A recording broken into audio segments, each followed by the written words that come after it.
રુચિ ગુજરાતી સરગમાના ચેનલમાં આપણું હાર્દિક સ્વાગત છે। આજે આપણે બનાવીશું સદાબહાર પનીર। તો એના માટે મેં આ 300 ગ્રામ પનીર લીધું છે। એના માટે ટમેટા જોઈશે, પેપ્સિકમ મરચાં, સાદા મરચાં, 2 આ મોટી સાઈઝની ડુંગળી, આદુ, લસણ, કાજુ આ ધોઈ અને પલાળી રાખ્યા છે ને લીલા ધાણા, ગરમ મસાલામાં જીરું, 2 તમાલપત્ર, 10-15 આ મરી, 2 બાંદિયા, 5-6 લવિંગ અને જાવિત્રી। આ ઓપ્શનલ છે, તમને નાખવું હોય તો નાખી શકો। હવે આપણે આ પનીરને પહેલાં પાણીથી બરાબર આપણે ધોઈ લઈએ। આપણે આ પનીરને બરાબર ધોઈ લેવાનું, કેમ કે આમાં ખટાશનો ભાગ હોય નીકળી જાય। હવે આપણે પનીરના શાક માટેની ગ્રેવી કેવી તૈયાર કરશું એ તમને હું જણાવું। તો એના માટે આપણે આ ગેસ ચાલુ કર્યો છે અને અંદર આ કઢાઈમાં નાની 2 ચમચી તેલ એડ કરી દઈએ। હવે એને ગરમ થવા દઈએ। હવે તેલ ગરમ થઈ ગયું છે, આપણે આ 2 બાંદિયા નાખી દઈએ, આ મરી નાખી દઈએ, આ લવિંગ, જાવિત્રી અને જીરું નાખી દઈએ ને એને આમ સાતળી લઈએ। આમાં આખું લસણ જ અંદર એડ કરવાનું, આખું લસણ ને આ ડુંગળી પણ આમ મોટી મોટી કાપવાની, નાની નથી કાપવાની, અંદર એડ કરી દેવાની। આવી એડ કરી અને 2 મિનિટ આપણે એને સાતળી લઈએ। ડુંગળીને વધારે આમ નથી આમ શેકવાની, થોડી સોતેડ કરી લેવાની છે ને। હવે આ 2 લીલા મરચાં કટ કરેલા હતા એ અંદર એડ કરી દઈએ આપણે, એને પણ આમ સાતળી લઈએ આને। હવે આ ઝીણી ખમણીથી આપણે આમ આદું છીણીને અંદર એડ કરી દઈએ આપણે આ।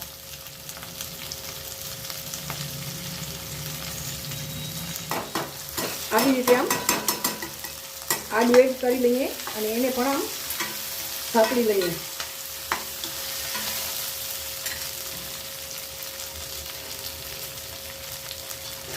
હવે એમાં આપણે સ્વાદ પ્રમાણે લાલ મરચું એડ કરીએ।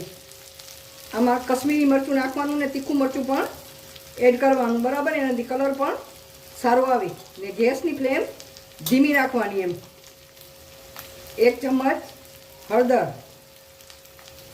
આ ધાણા જીરું પાવડર, ઘરે બનાવેલો ધાણા જીરું પાવડર છે એ તમે મારા ચેનલ ઉપર સર્ચ કરીને તમે જોઈ શકો છો કેવી રીતે બનાવ્યું છે એ। ને આ લીલા ધાણા કટ કરેલા ડંઠલ સહિત આ નાખી દેવાના। આ ટમેટા મોટા મોટા જ કાપ્યા છે, બરાબર, ઝીણા નથી કાપવાના। આ નાખી અને એને આપણે 2 મિનિટ હલાવી દઈએ। સાથે આપણે મીઠું પણ એડ કરી લઈએ સ્વાદ પ્રમાણે। આ 2 મિનિટ આને સાતળી લઈએ આપણે। હવે 2 મિનિટ થવા આવી છે, આપણા ટમેટા થોડા સોફ્ટ થઈ ગયા છે, વધારે સોફ્ટ થવા દેવાનું નથી ને। હવે આપણે ગેસની ફ્લેમ બંધ કરી દઈએ ને આને બરાબર ઠંડુ થવા દઈએ, પછી આને મિક્સર જારમાં આપણે પીસી લઈશું। ત્યાં સુધી આપણે બીજી પ્રોસેસ કરીએ। હવે આપણે આ પનીરના કટ લગાવી લઈશું। તમને મનગમતા કટમાં તમે આમ કટ લગાવી શકો છો। બધા કટ લગાવી લીધા છે ને આટલું આ એક રાખી લીધી, આપણે છેલ્લે ઉપયોગમાં લેશું ને આના ઉપર આપણે હવે 1 વાટકી આ દૂધ રેડી દઈએ, એને રાખી દઈએ આપણે। હવે આપણે જે કાજુ પલાળ્યા હતા એની પેસ્ટ બનાવી લઈએ। આપણે આ કાજુની પણ પેસ્ટ બનાવી લીધી છે અને આપણા મસાલાની પેસ્ટ બનાવી દીધી છે। હવે આપણે વઘારીએ આપણે। હવે આપણે આ માટીની હાંડીમાં આપણે સદાબહાર પનીરનું શાક બનાવશું। તેના માટે મેં આ માટીની હાંડી લીધી છે, એનામાં આપણે તેલ રેડી લઈએ આપણે। આમાં તેલ જરાક ચડિયાતું જોશે, બરાબર, બધા શાક કરતાં વધારે જોઈએ। હવે તેલને આપણે ગરમ થવા દઈએ। હવે આપણું તેલ ગરમ થઈ ગયું છે, આપણે આ દાલચીની એટલે કે અંદર નાખશું આ તમાલપત્ર, એનું વઘાર કરવાનું, બીજું કાંઈ આપણે એડ કરવાનું નથી। અને આ મસાલાની ગ્રેવી જે બનાવી હતી એ આપણે આમાં મસાલામાં એડ કરીએ આપણે। આ બધી ગ્રેવી આપણે એડ કરી લઈએ એના ને એને બરાબર મીડિયમ તાપે સાતળી લેવાનું, બરાબર મસાલો પાકવા દેવાનું। હવે અંદર આપણે આ પેપ્સિકમ મરચું એડ કરશું. આ કટ કરેલું એક મરચું છે પેપ્સિકમ. હવે એને પણ આપણે બરાબર સાંતળી લઈએ. આપણે દાલચીની એટલે તજનો ટુકડો એ અંદર વઘારમાં એડ કર્યો છે, અને કેપ્સિકમ મરચું આખું નાખી દેવાનું. તમને ગમતો હોય તો આખું નાખી દે, અડધું નાખી શકો. એનાથી આમ ટેસ્ટ સારો લાગે છે. આ હોટલને પણ ટક્કર મારે એવું શાક બને છે, બહુ જ ટેસ્ટી થાય છે. હું તો દર 15 દિવસે કે મહિને તો બનાવું જ પનીરનું શાક. મારા બાળકોને આ પનીરનું શાક બહુ જ ભાવે છે.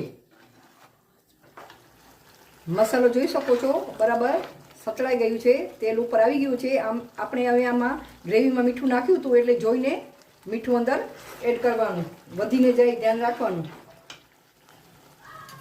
હવે આ બધું આ મસાલાવાળું પાણી હતું એ આપણે આમાં ગ્રેવીમાં એડ કરી દઈએ ને એને બરાબર 2 મિનિટ માટે આપણે ઉકળવા દઈએ.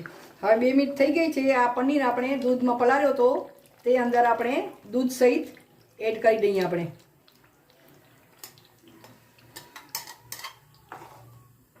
હવે એને આપણે આવી રીતે ઢાંકી અને 3 મિનિટ માટે રાખી દઈએ. હવે 3 મિનિટ થઈ ગઈ છે. આપણે ચેક કરી લઈએ. આ જોઈ શકો છો કેવો મસ્ત મજાનો કલર આવ્યો છે. હવે આપણે આ કાજુની જે પેસ્ટ બનાવી હતી તે અંદર એડ કરી દઈએ. આપણે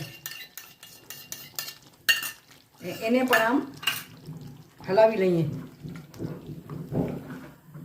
હવે આપણે ઉપરથી આ જે પનીર નાખ્યું હતું તે આવી રીતે આમ છીણીને ઉપર નાખી દઈએ. હવે આ બધું આ પનીર છીણાઈ ગયું છે ને આપણું પનીરનું શાક રેડી થઈ ગયું છે. મસ્ત મજાનું હાંડીનું પનીરનું શાક, સદાબહાર પનીર.